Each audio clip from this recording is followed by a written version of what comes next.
Board కూడా తీసుకొస్తాం. మళ్ళీ ఇన్సూరెన్స్ చంద్రన్న బీమా పథకాన్ని తీసుకొచ్చి సహజ మరణానికి 5 లక్షలు, యాక్సిడెంట్ జరిగిపోతే 10 లక్షల రూపాయలు ఆర్థిక సహాయం చేస్తాం. ఫస్ట్ టైం హెల్త్ ఇన్సూరెన్స్ తీసుకొస్తున్నాం. ప్రతి ఒక్క కుటుంబానికి 25 లక్షల రూపాయలు హెల్త్ ఇన్సూరెన్స్ చేస్తాం. 25 లక్షల రూపాయలు ఇన్సూరెన్స్ ఇప్పిస్తాం.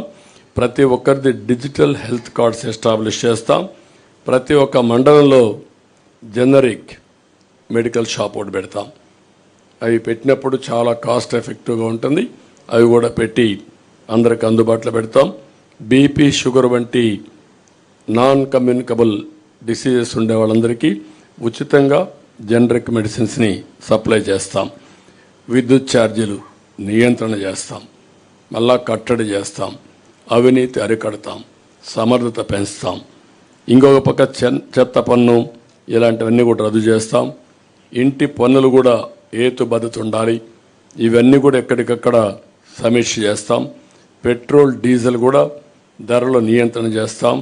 మద్యం ధరల్ని నియంత్రణ చేయడమే కాకుండా విషపూరిత బ్రాండ్లు ఏవైతే ఉన్నాయో అవన్నీ రద్దు చేసి సమగ్రమైన ఎంక్వైరీ చేసి తద్వారా వీళ్ళు చేసిన తప్పుడు పనులను ఎస్టాబ్లిష్ చేసి ఎవరైతే కల్పరేట్స్ ఉన్నారో వాళ్ళని పనిష్ చేసి మళ్ళీ ఈ రాష్ట్రంలో ఇలాంటి స్పూరియస్ లిక్కర్ లేకుండా చేసే బాధ్యత తీసుకుంటాం.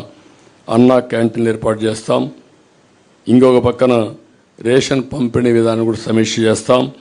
Fee reimbursement, aided colleges, private fee విద్యార్థులకు ఫీజు ఇప్పిస్తాం. కాలేజీలకే రుసుము చెల్లించి మళ్ళీ సర్టిఫికెట్ రాకుండా పోవడం, ఎగ్జామ్స్ రాకుండా పోవడం ఇలాంటి సమస్యలు లేకుండా చేస్తాం. ఉచిత ఇసుక విధానాన్ని తీసుకొస్తాం. దానికి సమగ్ర పాలసీ తీసుకొస్తాం. పగడ్బందీగా